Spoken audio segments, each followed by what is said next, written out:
स्नेह लता जी ने लिखा है, प्रणाम प्रभु। मेरी स्पाइन ठीक नहीं हुई फ्रैक्चर के बाद। बैठ नहीं पाती, चल नहीं पाती। अब हाथों में भी पेन आ गया। डेक्सा स्कैन करवाया। आज बोन्स बहुत ही वीक हो गई। निराशा दुख में घिर गई हूँ। जीवन पीड़ादायक बनता जा रहा है। मृत्यु की पुकार मन करता है, पर मृत्यु आ नहीं रही। थक गई हूँ। आप अपने हैं तो कह दिया है मन के भावों को। स्नेहलता जी, ये दुख और ये पीड़ा समझी जा सकती है। मैं उसको बहुत नजदीक से समझता हूं। बस देखो, परिस्थिति को पूरा स्वीकार तो करना ही होता है, वो कैसी भी हो। लेकिन एक बात और भी है, आशा की किरण का हाथ कभी छोड़ना नहीं। अंतिम सांस तक आशा की किरण का हाथ थाम कर चलना है। शरीर में पीड़ा होती है तो कोई कितना भी कहे, कितना भी फिलॉसफी दे, कितना भी बातें समझाए, लेकिन पीड़ा होती है तो पीड़ा होती है। जिसको तकलीफ होती है उसको तकलीफ होती है। और जीवन जब सीमित बना रहा हो हमको, तो वो तकलीफ भी बेशक बहुत तकलीफदेह होती है।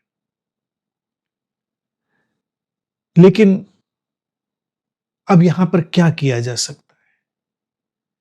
यहां पर दो रास्ते हो सकते हैं कि जैसा कि आपने लिखा कि निराशा में घिर गई हूं, और एक रास्ता ये हो सकता है कि पूरी बात को स्वीकार करके अपनी आशा की रोशनी को बनाए रखते हुए चला जाए। पीड़ा के रहते हुए भी पीड़ा के पार देखने की कोशिश करी जाए, और वो करी जा सकती है, करी जा सकती है। जीवन में चमत्कार कभी भी हो सकते हैं, ऐसा नहीं कोई चमत्कार करता है, कोई करता नहीं, लेकिन हो सकते हैं। लेकिन हमारी दृष्टि हमारे बहुत सारे चीजों को बदल के रख सकती है।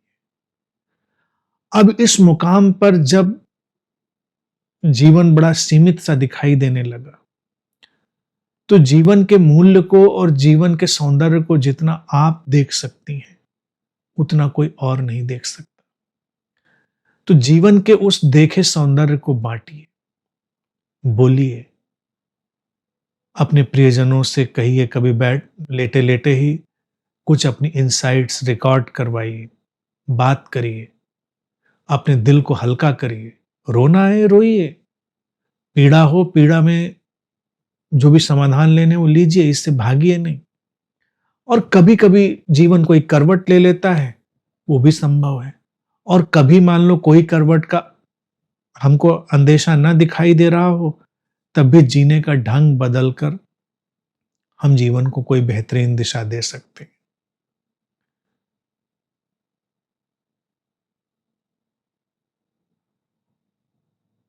एक पुस्तक मैंने काफी पहले पढ़ी थी, बड़ी अच्छी मुझे लगी थी, Tuesdays with Muri. Mitch album या पिच एल्बाम, ऐसे कोई आथर थे आई थिंक, गूगल किया जाएगा तो दिख जाएगा। बुक का नाम मुझे याद है ठीक से, ट्यूजडेज विद मूरी।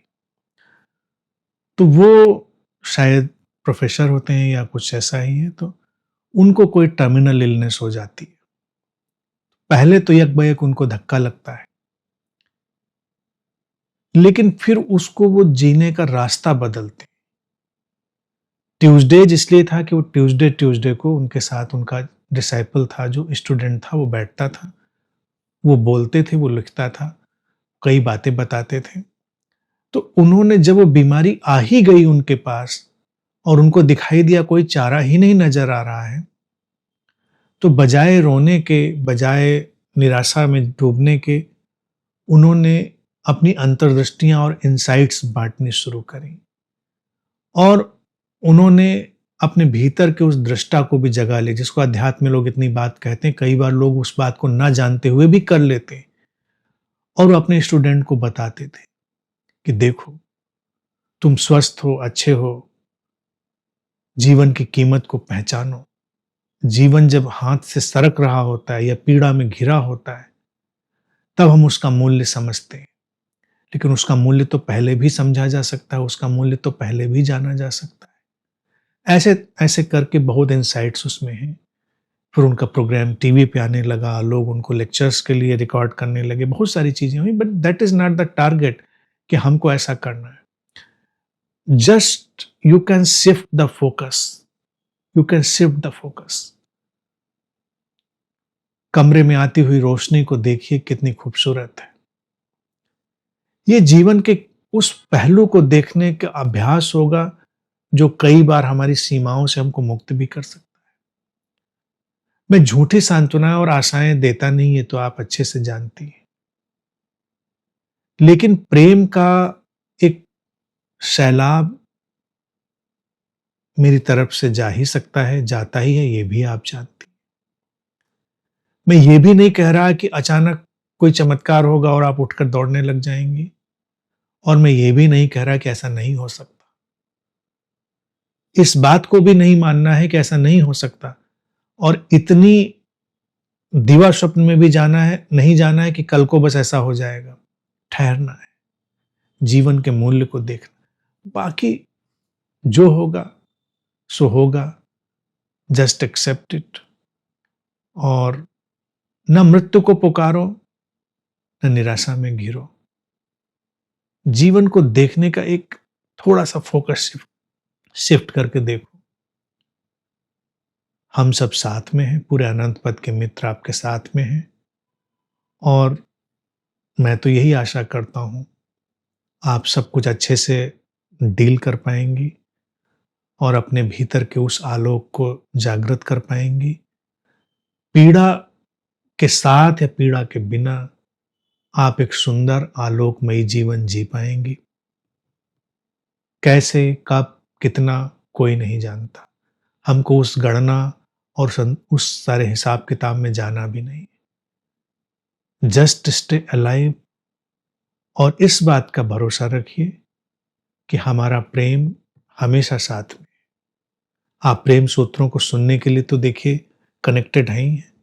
क्या ये अस्तित्व का रहस्य नहीं हो सकता कि पीड़ा के इस मुकाम पर आपको प्रेम सूत्रों की यात्रा में चलने का अवसर मिल रहा है? और प्रेम बहुत बड़ी ताकत है, बहुत बड़ी ताकत है। अपने से प्रेम को भी कभी मत त्यागिए, और अपने लोगों से जो आपके आसपास हैं उनसे भी प्रेम को कभी मत ढीला पड़ने दीजिए।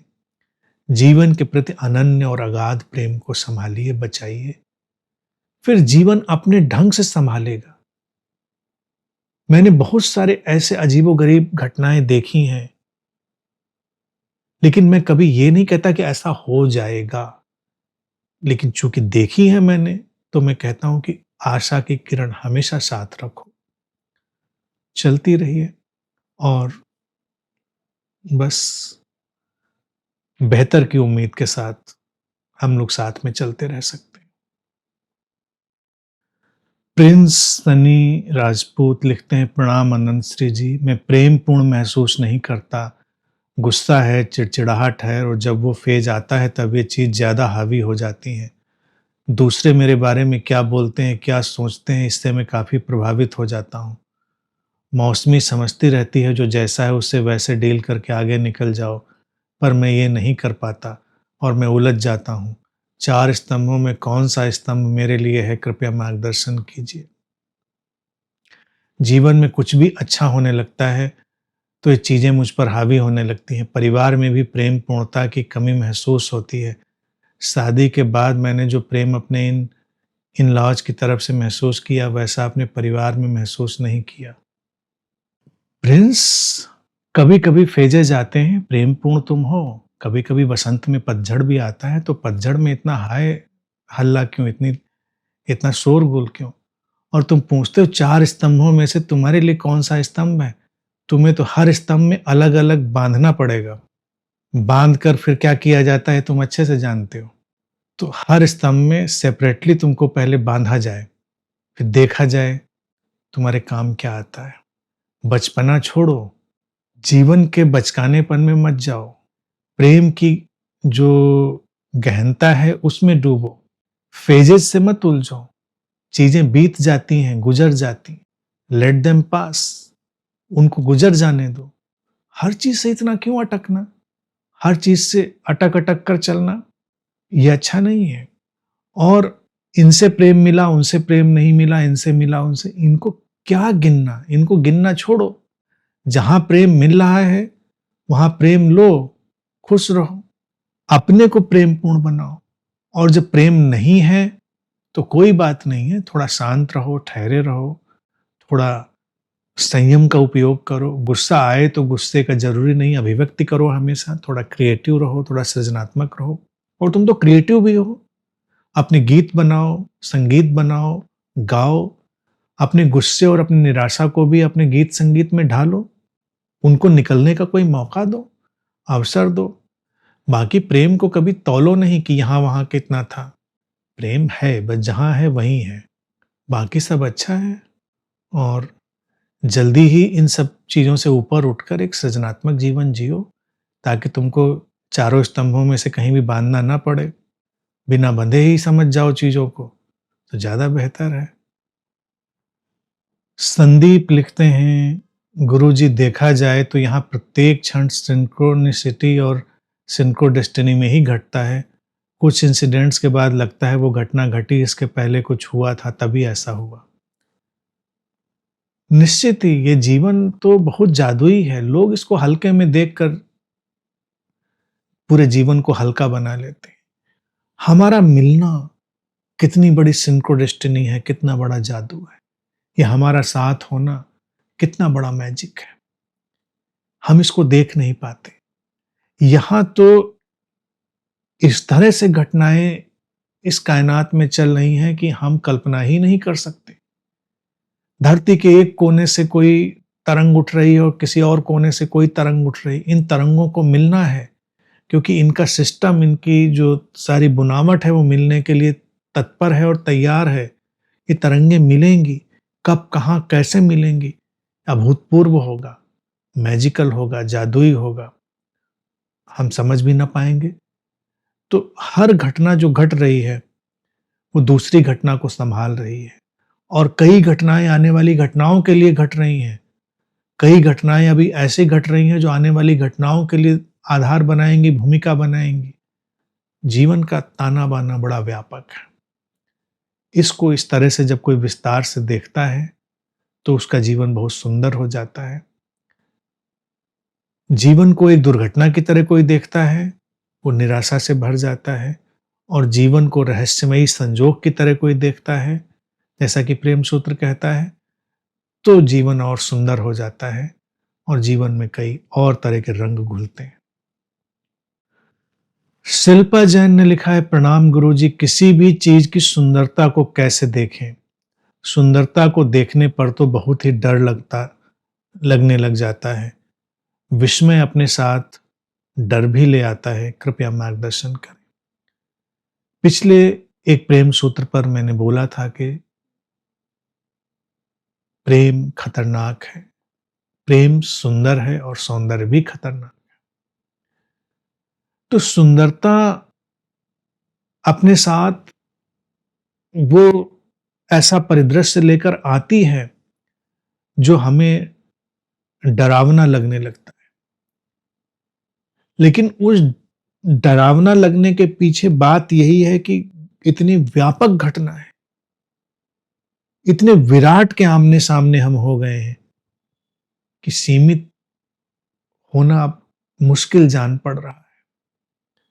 विराट की पुकार इतनी बड़ी हो गई है कि सीमाएं चरमरा रही हैं, तो डर तो लगेगा। जो ऐसे डर का सामना नहीं करना चाहते हैं वो सतही सौंदर्य तक जाते हैं, सतही सौंदर्य में ही खोकर लौट जाते हैं। लेकिन जो प्रेम के सौंदर्य के गहनतम तलों की तरफ जाना चाहेगा वो उस भय का स्वीकार करेगा। और जैसे ही हम भय का स्वीकार करेंगे, एक नया जादू हमारे जीवन में आएगा कि भय भी शक्ति देता है। भय बेईमानी नहीं है, भय हमको शक्ति देता है चलने की। वही भय की जो चीज थी हमको जीवन में भगा रही थी, वही जीवन में भाग लेने के लिए तत्पर कर देती है। तो हमारे पास दो ही विकल्प खुलते हैं, हम जीवन से भागेंगे या जीवन में भाग लेंगे। प्रेम और सौंदर्य जीवन में भाग लेना है, जीवन से भागना नहीं। पूछा है किसी भी चीज की सुंदरता को कैसे देखें? प्रेम से। प्रेम से भरो तो सब सुंदर दिखाई देगा। प्रेम रहित हो जाएगा जीवन तो सुंदर भी सुंदर नहीं दिखाई देगा, और प्रेम से भरेंगे तो सुंदरता सर्वांगीण और सर्वव्यापी हो जाएगी। विस्मय भी रहेगा, विस्मय के साथ चलो, कोई दिक्कत नहीं है, लेकिन डर से इतना कभी मत डरो। कई लोग डर ना आए इसलिए बहुत डरते हैं। डर आए तो डरो, डरो लेकिन चलो, डर डर कर चलो लेकिन चलो, डरते रहो, चलते रहो। और जब चलते रहोगे तो देखोगे कि धीरे से वो डर जो हमें झकझोर रहा था उस शक्ति में बदल गया है, वो हमें नई ऊर्जा देने लगा है। तो इसलिए बस चलो, रुको नहीं। तालाब कभी मत बनो, बस नदी की तरह बहो, एक डायनेमिक फ्लो में रहो। अनंत प्रतीक्षा ने लिखा है, प्रणाम, love is the greatest healer, और वी में से love is health, please say something. प्रेम परम स्वास्थ्य है, प्रेम ही एकमात्र स्वास्थ्य है। प्रेम से भरने से जीवन में कितने ही चमत्कार हो जाते, प्रेम से न भरने से जीवन में कितनी नकारात्मकताएं आ जाती। प्रेम इज द ग्रेटेस्ट प्लेसिबो, और प्रेम रहित अवस्था is the greatest nocebo. Placebo हम उन प्रक्रियाओं को जानते हैं जब वो दवा नहीं होती और असर कर जाती है, व्यक्ति ठीक हो जाता है, शक्कर की गोली खाकर भी ठीक हो जाता है, क्योंकि वो अंदर से इतना मान लेता है कि हाँ ये दवा है। प्लेसिबो, रिप्लेस हो गई कोई चीज। प्रेम ग्रेटेस्ट प्लेसिबो इसलिए है क्योंकि प्रेम तो दवा ही क्या, जीवन की हर चीज को अमृत मान लेता है। जो कहानियां चलती हैं कि मीरा ने जहर को पिया और जहर अमृत हो गया, अमृत हो नहीं गया। प्रेम से भरे व्यक्ति के लिए जहर भी अमृत ही है, लेकिन प्रेम से भरा व्यक्ति इतना संवेदनशील भी है कि वो खामखा जहर पीने नहीं जा रहा है। हाँ, कहानी से ये जरूर समझ सकते हैं कि जीवन का जहर अमृत में बदल जाएगा। और प्रेम रहित अवस्था ग्रेटेस्ट नोशिबो ये है, नोशिबो वेक इफेक्ट होता है, प्लेसिबो का उल्टा, कि जो नकारात्मक है वो सब पैदा हो जाता है। इस पर भी विज्ञान में प्रयोग किए जाते हैं। जैसे कोई शक्कर की गोली दी गई किसी को और बताया गया बड़ी भारी दवा है, इससे ये प्रॉब्लम हो जाती है, नौसिया आ जाता है, इससे चक्कर आने लगते हैं, इससे पेट में दर्द हो जाता है, लूज मोशन हो जाते हैं, इससे फटीग आ जाता है, और इससे ये हो जाता है, वो हो जाता है, एलर्जी हो जाती है। तमाम चीज़ें उसको बता दी जाती हैं या उस पर्चे पे लिख दी जाती हैं ऑलरेडी। नकारात्मक चित्त का व्यक्ति जब उनको एक रिसीव करता है तो वो नोशिबो इफेक्ट में चला जाता है और सारी बीमारियों को पैदा कर लेता है। कई लोग इस बीमारी के शिकार होते हैं, वो हर दवा को पहले लेते हैं और गूगल करके देखते हैं साइड इफेक्ट्स, तो दवा का प्लेसिबो इफेक्ट तो उनके ऊपर नहीं होता, नोशिबो इफेक्ट पहले हो जाता है, वो सारे साइड इफेक्ट आ जाते हैं। तो प्रेम इसीलिए अपने में बहुत बड़ा स्वास्थ्य है, क्योंकि प्रेम तो ग्रेटेस्ट प्लेसिबो है, वो हर चीज को अमृतमयी मानकर देखता है। इसीलिए हम मंदिरों में प्रसाद बांटते हैं, क्योंकि मंदिरों में हम मानते हैं कि प्रेम का नृत्य है, वो अनदेखे का नृत्य है। लेकिन प्रसाद लोग उस चीज को मानते हैं जो पूजा पाठ, कर्मकांड, उल्टी सीधी बातों का नतीजा निकला हो, उनकी बेवकूफियों का नतीजा निकला हो, उनके अंधविश्वासों का नतीजा निकला हो, उसको लोग प्रसाद मानते हैं।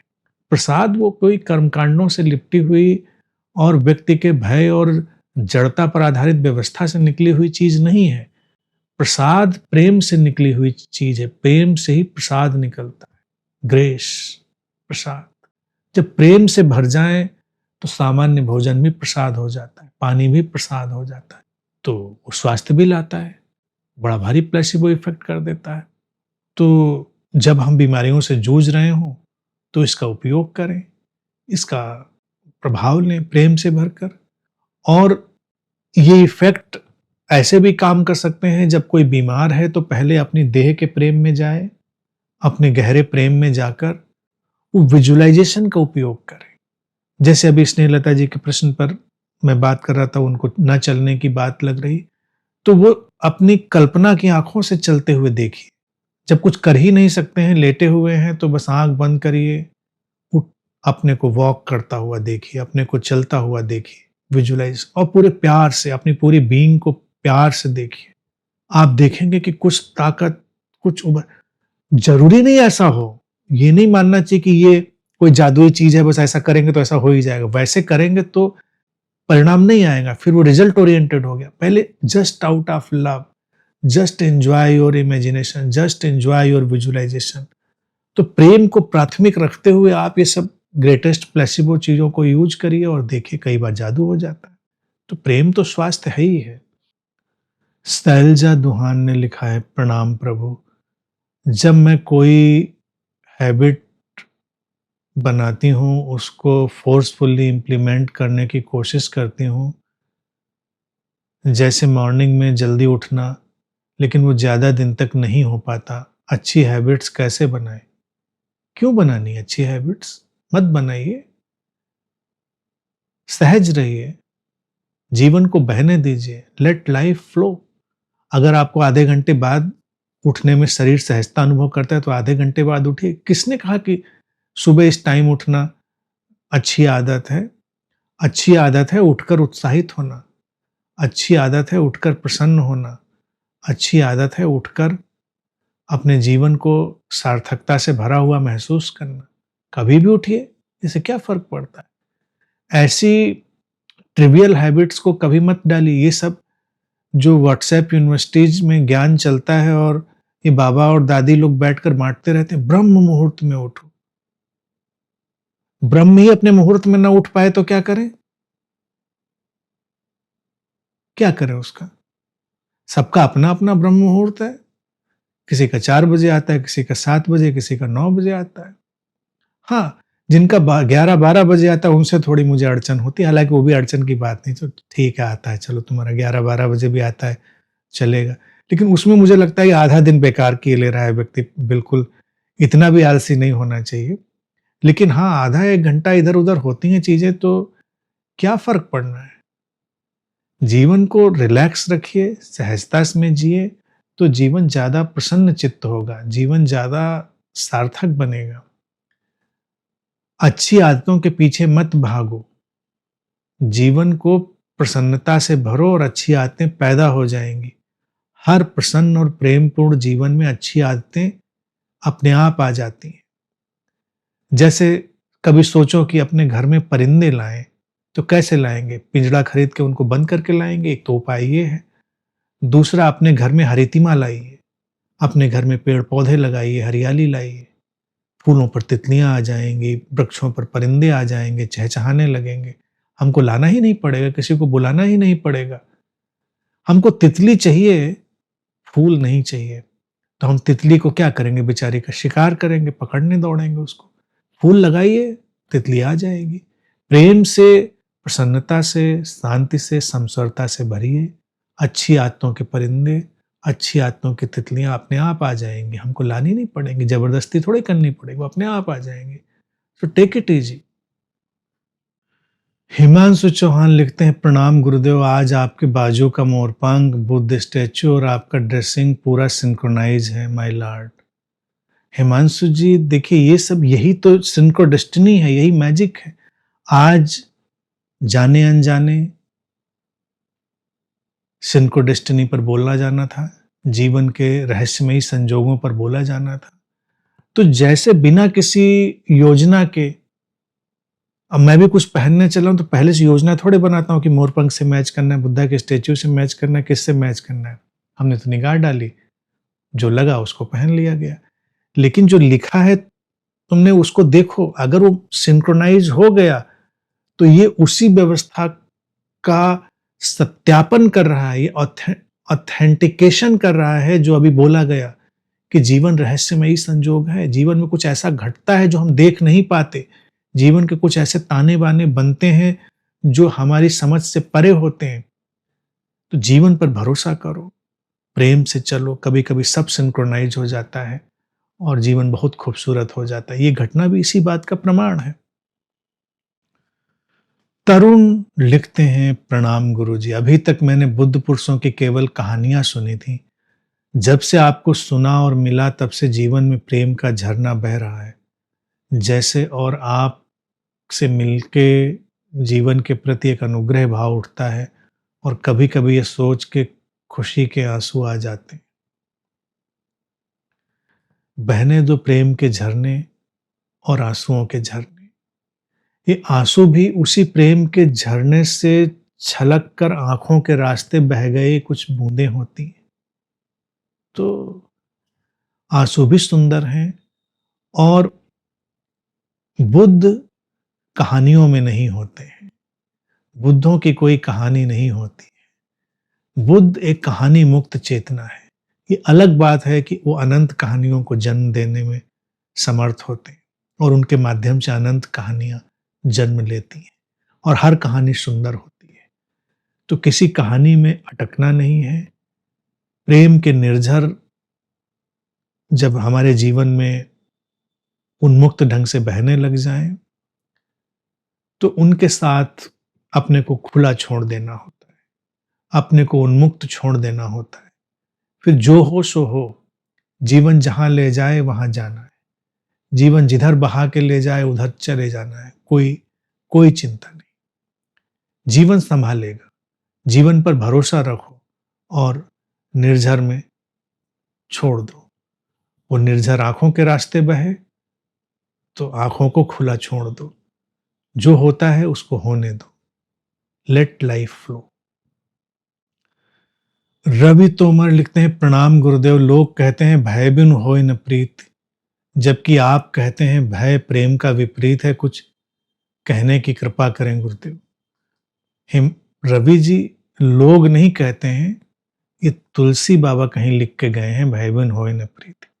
उन्होंने किसी कॉन्टेक्स्ट में लिखा, तो वो प्रीति नहीं, वो होता है लोगों को अपने अनुसार मोड़ लेना। भय से हम लोगों को अपने अनुसार मोड़ लेते हैं, प्रेम नहीं होता।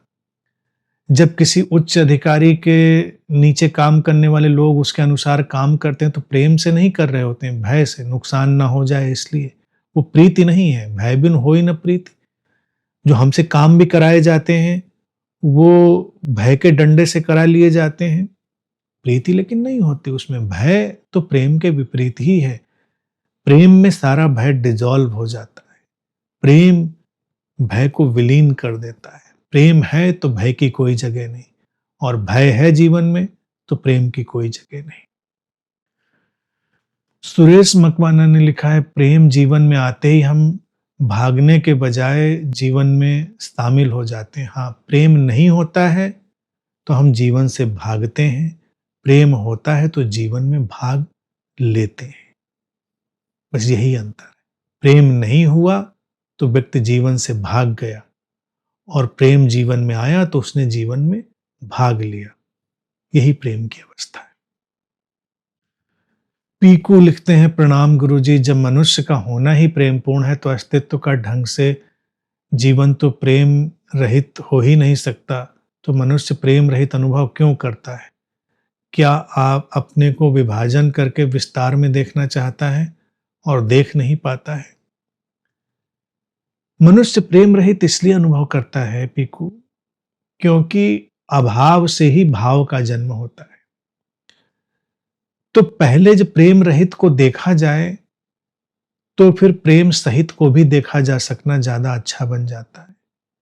कोरे कैनवास पर ही चित्र बनाए जाते हैं। चित्रों की खूबसूरती ही यही है। अगर कैनवास पे पहले से ही कोई चित्र बना हो तो नया चित्र कैसे बनेगा? प्रेम हमेशा एक नया चितेरा है। प्रेम हमेशा एक नया चित्र है। तो किसी हृदय के नए कैनवास पर उभरता है तो उस कैनवास को पहले कोरा होना पड़ता है। उस कोरेपन को लोग प्रेम रहितता समझ लेते हैं। वो प्रेम रहितता नहीं है, वो प्रेम के रंगों के आगमन की प्रतीक्षा है। तो जीवन में कोई भी व्यक्ति प्रेम रहित नहीं होता। वो प्रेम की या तो प्रतीक्षा कर रहा होता है या प्रेम पूर्ण होता है। प्रेम की प्रतीक्षा में कई लोग कटुता से भर जाते हैं, नासमझी से भर जाते हैं, तो वो प्रेम रहित जैसा व्यवहार करने लगते हैं। वहीं पर साधना आती है, वहीं पर सत्संग आता है कि जब वो प्रेम रहित जिसको समझ रहे थे वो उसको प्रेम की प्रतीक्षा का समय समझ लें, तो वहां पर फिर हृदय के कोरे कैनवास को वो देख पाएंगे। वहां प्रेम का चितेरा नए चित्रों को उकेरेगा और हर बार जीवन नया होगा। इसीलिए प्रेम का कोई एक चित्र दूसरे चित्र से मिलता नहीं, प्रेम के कोई रंग दूसरे रंग से मिलते नहीं। हर रंग अपने में अनूठे होते हैं, प्रेम का हर चित्र अपने में अनूठा होता है। यही प्रेम का अनूठापन है। शाश्वती ने लिखा है, प्रणाम गुरुदेव, प्रेम तो जीवन में सब कुछ है, मगर प्रेम में इतना उतार चढ़ाव होता है, फिर भी आपका आशीर्वाद और प्रेम से सब कुछ करती हूँ, फिर भी एक एक बार थक जाती हूँ गुरुदेव। प्रेम हिमालय जैसा है शाश्वती, उतार चढ़ाव से ही तो खूबसूरती बनती है। पहाड़ों पे जाने की जो लालसा और अभिप्सा और जो खूबसूरती लोगों को दिखाई देती है वो इसीलिए तो कि इस चढ़ाव से गए, फिर उतार से गए, फिर उस उतार से उस चढ़ाव। प्रेम समतल जमीन कहाँ है? प्रेम में तो उतार चढ़ाव रहेंगे ही। एक चोटी पर जाओगे, फिर नीचे आओगे, फिर ऊपर जाओगे। और लिखा है कभी कभी थक जाती हूँ, थकोगे भी। जब इतना चढ़ोगे उतरोगे तो थकोगे भी। तो कॉमन सेंस का उपयोग करो, तो बीच बीच में विश्राम लो। हिमालय की यात्रा में भी कोई ऐसा मशीन जैसा तो हो नहीं सकता, ऐसे ऐसे जा रहा है, किसी दिन खाई में पड़ा पाया जाएगा अगर ऐसे ऐसे वो करता रहा ज्यादा देर तक। चढ़ा उतरा चढ़ा उतरा उतरा चढ़ा चढ़ा चढ़ा, उसके बाद झम से खाई में जाके गिरा। तो एक चढ़ाव से गुजर जाओ, एक उतार से गुजर जाओ, फिर थोड़ा विश्राम करो, थोड़ा रिजुविनेट करो, खाओ पियो अच्छे से, विश्राम करो, फिर दूसरे चढ़ाव पर जाओ, फिर दूसरे उतार पर जाओ। प्रेम में चढ़ाव उतार तो चलेंगे, वो तो एक एंडलेस हिमालय है, वो तो एंडलेस हिमालय है। तो don't worry about the peaks and valleys. चढ़ने उतरने से कभी घबराना नहीं, लेकिन बीच में विश्राम को जगह जरूर देनी है। अभिषेक लिखते हैं, प्रणाम प्रभु, क्या साधक को घेरता हुआ अकेलापन परमात्मा की तरफ से लिए जाने वाला इम्तिहान है? नहीं, कोई इम्तिहान नहीं है, ये प्रक्रिया है। प्रक्रिया है। कुछ जैसे ब्लैक बोर्ड पर कुछ लिखा जाता है तो लिखने के पहले सब मिटाकर साफ कर दिया जाता है, फिर धीरे से उस पर कुछ लिखा जाता है। अस्तित्व में जो ये साधक को घेरता हुआ अकेलापन होता है, वो उसकी कंडीशनिंग को, पुरानी आदतों को, पुराने सीखे हुए ज्ञान को मिटाने की एक प्रक्रिया होती है। उसी में वो अकेला महसूस करता है। जाने पहचाने रिश्ते छूट रहे होते हैं, अनजानी चीजें अभी दिखाई नहीं दी होती हैं, जाना पहचाना ज्ञान छूट रहा होता है, बहुत कुछ जाना पहचाना हमारे हाथ से बिखर रहा होता है, तो अकेलापन सा लगता है। अभी जिनको हम अपना समझते थे वो अजनबी लगने लगे, लेकिन जो अपने लगते हैं वो अभी दिखाई नहीं दिए, तो अकेलापन लगता है। ये अकेलापन केवल ब्लैक बोर्ड को साफ करने की प्रक्रिया है, ये कैनवस को कोरा बनाने की प्रक्रिया है। आपको लिखा जाएगा, अब कोई चित्र उकेरा जाएगा, उसके लिए इंतजार करना पड़ता है। तो ये घिरा हुआ अकेलापन केवल प्रोसेस ऑफ वेटफुलनेस है, प्रतीक्षा की एक संभावित दशा है, और प्रत्येक साधक को उसे प्रतीक्षा की संभावित दशा की तरह ही देखना चाहिए, ना कि उसकी बहुत व्याख्याओं और इंटरप्रिटेशन में जाना चाहिए कि अकेलापन आ गया है, मैं अकेला हो गया हूं, मैं अकेली हो गई हूं। नहीं, ये केवल ठहराव है कोरेपन की ओर जाने का और प्रतीक्षा से भर जाने का। मीरा गोपालन ने लिखा है, how to handle constant criticism at personal or professional background if the other dies not allowed to speak your mind. In personal life we can ignore and move on, but in professional space this is taken as lack of confidence. मतलब कहती हैं कि criticism को लगातार कैसे handle किया जाए professional और पर्सनल लाइफ में। पर्सनल लाइफ में तो इग्नोर करके काम चल जाता है, प्रोफेशनल लाइफ में ये लैक ऑफ कॉन्फिडेंस की तरह देखा जाता है। क्रिटिसिज्म को तटस्थ होकर देखना है और एप्रिसिएशन को भी तटस्थ होकर देखना है। लोग अपने अपने कारणों से अपने अपने ढंगों से क्रिटिसाइज करते हैं। कुछ लोगों की प्रवृत्ति ही होती है क्रिटिसाइज करने की, उस पर बहुत नहीं जाना चाहिए। अपना इवेल्युएशन खुद करो, अपने प्रकाश अपने दीप स्वयं बनो, खुद जानो कि भीतर हमारे क्या है, किसी दूसरे से प्रमाण पत्र तो लेना नहीं, क्रिटिसाइज करे। और कबीरदास की उस बात को बिल्कुल भी स्वीकार मत करो कि निंदक नीरे राखी आंगन कुटी छवाए। दिमाग खा जाएंगे निंदक, काहे को उनको कुटी बना के रखे, हमें क्या जरूरत है। नकारात्मकता से नकारात्मकता फैलती है। कबीर ने कहा होगा किसी ढंग से, उसका मैंने एक बार कहा भी था कि अगर कोई हमारा प्रियजन हमें कुछ सुझाव दे रहा है तो उसके लिए तो कुटिया उटिया बनवा दें और खाम खा निंदा करने वालों की कुटियाओं को घर के किनारे, शहर के किनारे उठाकर डाल आए। उनको बहुत जगह देने की जरूरत नहीं। निंदक लोगों से थोड़ा दूरी रखिए। जीवन में सकारात्मक प्रेमपूर्ण लोगों को जगह दीजिए। लोग जैसे होते हैं वो अपने भीतर से वही उलीचते हैं और हमारा मन संवेदनशील होता है, वो प्रभावित होता है। ज्यादा देर नकारात्मकता होती तो नकारात्मकता से प्रभावित होने लगता है। लेकिन लोग तो ऐसे रहेंगे ही, वो तो ऐसा करेंगे ही, तो हम क्या करें। हम बस इतना ही करें कि उन पर ध्यान ना दें, अपनी पीस, हैप्पीनेस, लव, हार्मनी उस पर फोकस रखें, उसके साथ चलें, उसके साथ आगे बढ़ें। किसी को इतना महत्व ना दो कि वो तुम्हारा आकलन कर सके, और किसी को इतना मूल्य कभी मत दो कि वो आकलन कर सकता है। कोई आकलन नहीं कर सकता। अपना आकलन हम स्वयं ही करते हैं, हम स्वयं ही कर सकते हैं। तो क्रिटिसिज्म आएगा, लेकिन इतने सचेतन भी बने रहो, इतने अलर्ट भी बने रहो, कभी कोई सचमुच में सही बात बोल गया हो तो सुधार लो उस चीज को। हमेशा एंड ऑफ द डे ठंडे दिमाग से बैठकर सोचो कि कहीं उसने सही तो नहीं कहा। सही कहा तो सुधार लो, गलत कहा तो जाने दो, छोड़ दो, उलझो नहीं उस चीज में। अपनी पीस, हैप्पीनेस, लव, हार्मनी पर खुद काम करो।